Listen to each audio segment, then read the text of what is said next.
Bonjour à toutes et à tous, bienvenue dans cette nouvelle vidéo SR Labs. Aujourd'hui nous allons parler un petit peu à la demande de plusieurs personnes sur les réseaux sociaux ou par mail des éditions des romans de Mathieu Gabory. Comme vous le savez, notre premier jeu Pénombre est une adaptation ludique des Royaumes crépusculaires de Mathieu Gabory qui sont décrits de manière romanesque au travers d'un certain nombre d'ouvrages dont la publication s'étale sur bientôt 30 ans.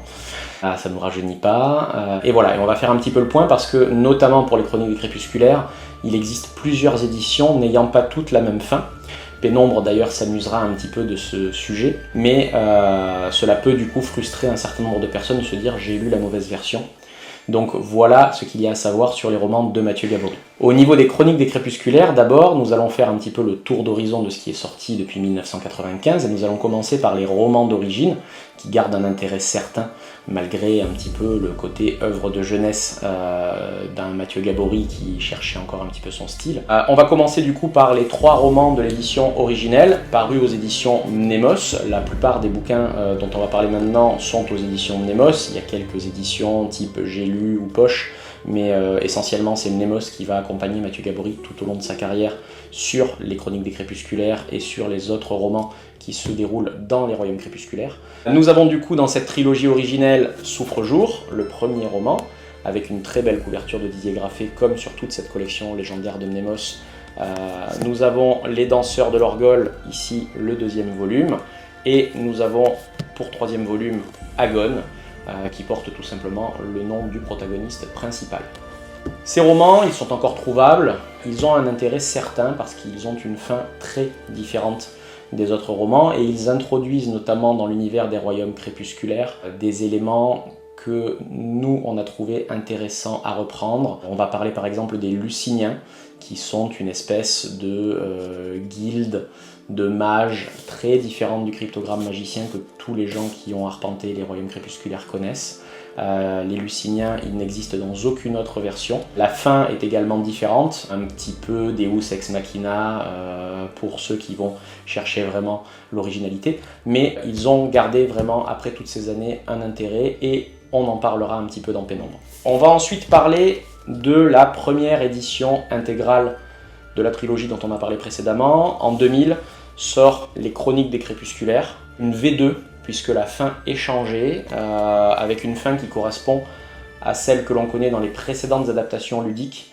Je ne vais pas vous la spoiler, elle est quasiment identique à celle de la V3 dont on va parler plus tard. C'est également aux éditions Mnemos, donc dans la collection Icar Fantasy. Comme je le disais, il y a très peu d'évolution entre ce texte et le texte de la V3, mais on a 2-3 points clés au niveau de la relation d'Agone de Rocheronde avec une protagoniste principale et également au niveau du destin d'Agone.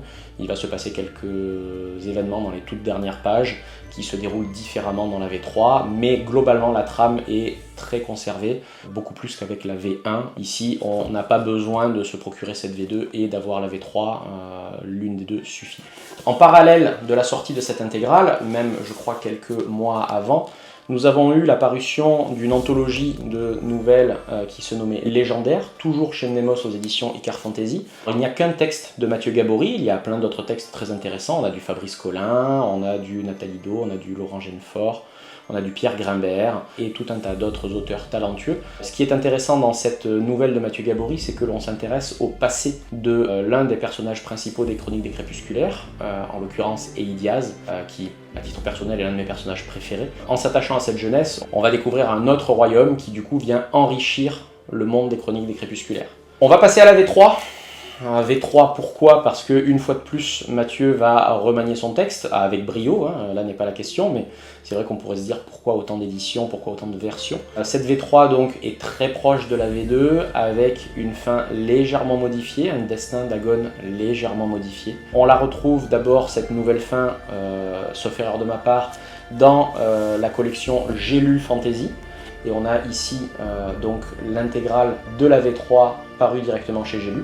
Et on va la retrouver ensuite dans un livre paru chez Mnemos qui s'appelle Les Royaumes crépusculaires l'intégrale, d'abord en édition normale, puis ensuite en édition collector, et ça pour moi c'est clairement la plus belle des versions actuelles, avec en plus dans cette version-là une version 3.5 puisque le texte n'est plus modifié, mais il est augmenté. On va avoir à ce moment-là une postface après l'épilogue qui se déroule longtemps après les événements principaux du roman et qui vient éclairer un peu plus le destin d'Agon de Rocheronde. Finissons ce tour des Chroniques des Crépusculaires avec une dernière intégrale, celle qui est actuellement commercialisée, qui a eu une première édition en 2018, qui a été rééditée en 2022, qui, selon mes informations, est épuisée ou en cours d'épuisement à nouveau. Il s'agit de l'intégrale des Royaumes Crépusculaires, et là non plus des Chroniques des Crépusculaires, dans laquelle on va retrouver la version 3.5 du texte, donc avec la version 3, le destin d'Agon le plus actuel, et la postface qui nous explique ce qui se passe des années après. Je ne vous spoil pas la chronologie exacte, elle aura une importance dans Pénombre également. Pourquoi les Royaumes Crépusculaires et pourquoi pas les Chroniques des Crépusculaires? Tout simplement parce que c'est une vraie intégrale qui va reprendre à la fois les Chroniques des Crépusculaires, mais qui va aussi y adjoindre Abîme, un cycle dont on n'a pas du tout parlé pour l'instant et qu'on va vous présenter maintenant. Abîme.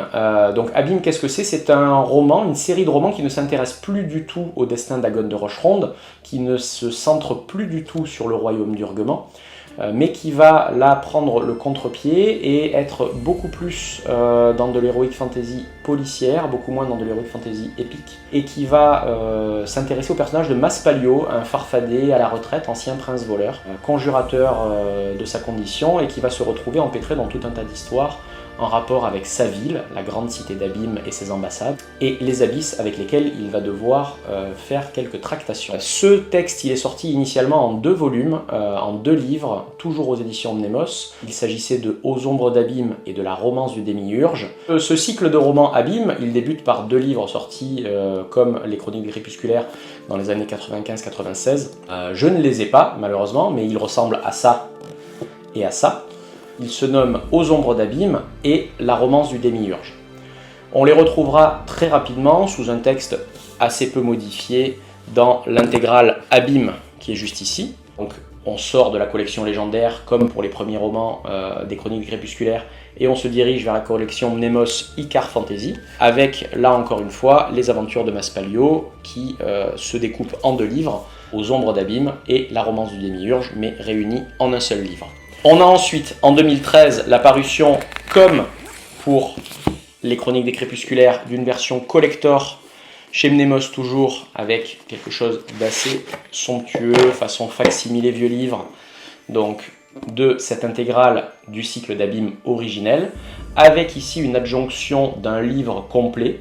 Alors, ça reste quelques chapitres intermédiaire très intéressant, mais ne vous attendez pas à avoir le volume de pages doublé. Et on a un 3e livre qui vient s'insérer, puisque désormais nous avons Aux ombres d'Abîme, Renaissance et La romance du démiurge. Suite à ça, on a quelques éditions au format poche, toujours gérées par Mnemos dans la collection Mnemos Helios. Et finalement, en 2018, alors que pas grand monde ne s'y attendait, on voit apparaître non pas une réédition, non pas une réécriture, non pas une augmentation, mais un cycle nouveau. Il porte d'ailleurs cette nouveauté dans son titre, puisqu'il est sous-titré « Les nouveaux mystères d'Abîme ».